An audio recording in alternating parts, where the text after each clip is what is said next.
I know you're probably frustrated your home didn't sell and the listing expired, or maybe you withdrew it or canceled it, whatever the reason may be. Maybe you didn't get enough interest in your home for whatever the reasons may be. There's a bunch of them. My name's EJ Glenn from Your Team, Your Town. I'm a licensed real estate agent, and the big differentiator for me and any other agent you're going to speak to or is going to be reaching out to you through cold calls or emails, or some are going to knock on your door maybe, is I'm also a licensed loan officer, and I can help you find the right buyers, because I can get them the loan also, and my network's a little bit wider than most real estate agents for that reason. Here's the main reasons why homes don't sell, and this, maybe yours fits into this. Price. Did you price it right? I know today's market is crazy. It's all over the map. Some houses in some areas are seeing bidding wars and selling for over asking. In some areas, houses are sitting. This is one of the craziest real estate markets in recent times, if not ever. So having a strategy to come in and really cut through that and have a targeted marketing strategy to find the right buyers is my strength. For, like I said, being also a loan officer and a real estate agent in Pennsylvania and New Jersey, I can really help narrow that down and get a really targeted marketing plan together to get your home sold. So price is number one, and I have access to one of the biggest mortgage lender in the country. They're called United Wholesale Mortgage. They have a pricing software, like a competitive market analysis, similar to that, but it's what the banking industry uses and not what real estate agents use. So I could do both and compare them and see, what the banks actually think what the house will appraise for. And this is really valuable information. Zillow's estimate can be off by tens of thousands of dollars. They got burned with that really bad, and they stopped buying homes because they lost billions of dollars using their own software. So that said, pricing is right, the number one. Everybody's gonna look at the price first. Number two and number three are all kind of combined together. The curb appeal and staging. The outside of the home, if you have grass, have it cut, pay a landscaper, do it yourself. Do you have teenage kids or younger kids that can cut and edge, and just have it, neat, right?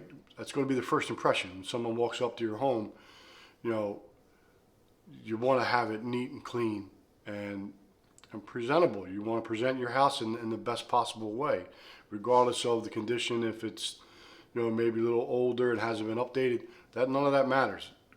Keeping it neat, clean, and organized doesn't matter, how old or modern the house is. That's a must. You must do that. Staging the inside, decluttering and taking all personal touches down.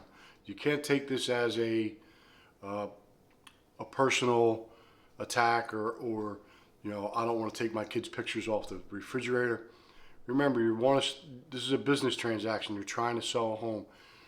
When you walked into this home to buy it, did you want to see clutter and pictures and 50 pictures on the refrigerator, or kids' toy boxes with toys overflowing in the corner? Like, all those types of things takes away from that potential buyer. It's a distraction to them. They want to see clean, and they want to visualize what they want to visualize. So it's not anything to do with you or what your house looks like from that respect. It has to do with the mindset and the psychology of the buyer coming in and being able to see. They want to see what they want to do with this house. They're potentially buying it, making the biggest purchase of their life. So you want to give them a clean slate. You want to declutter and minimalize everything you possibly can.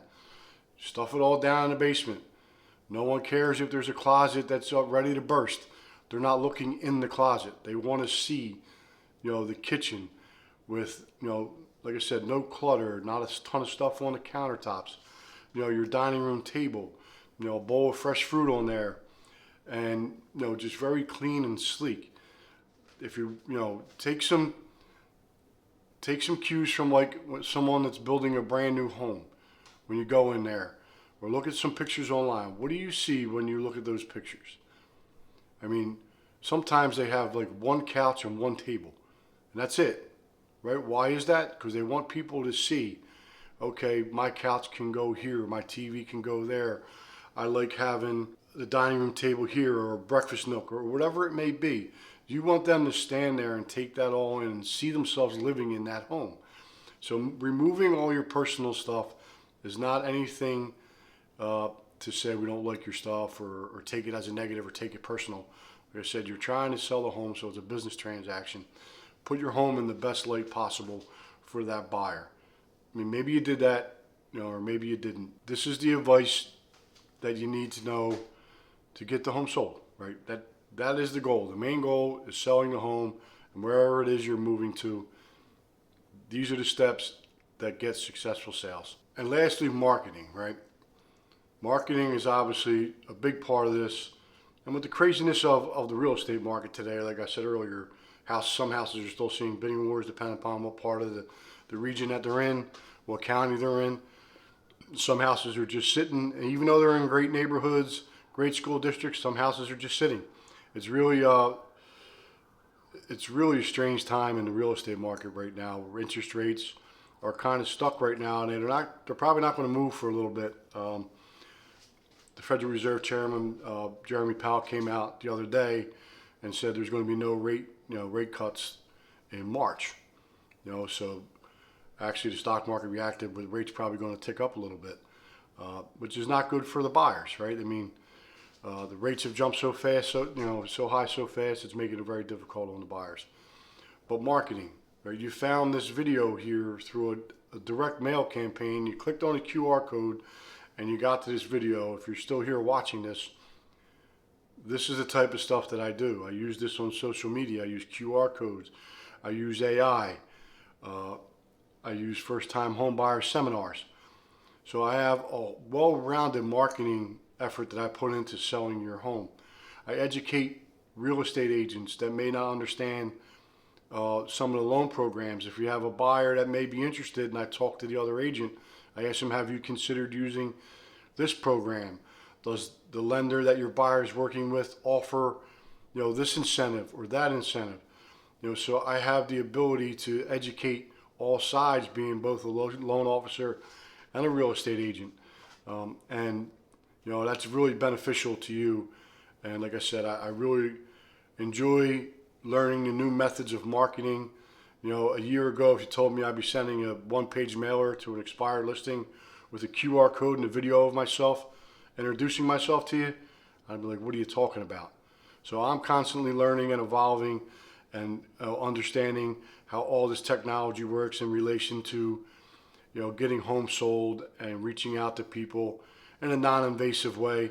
I'm not a door knocker. I don't do that. It's just my personality. So you get someone that's really a hard worker and really knows how to get homes sold and in front of the right people and use the technology to do that. So again, my name's EJ Glenn from Your Team, Your Town, real estate mortgage professional, and I'm here to help you get your house relisted and sold. And if you're ready to have a conversation and you want to put your house back on the market, let me know. All my contact information is coming up next, and it's also down in the video description.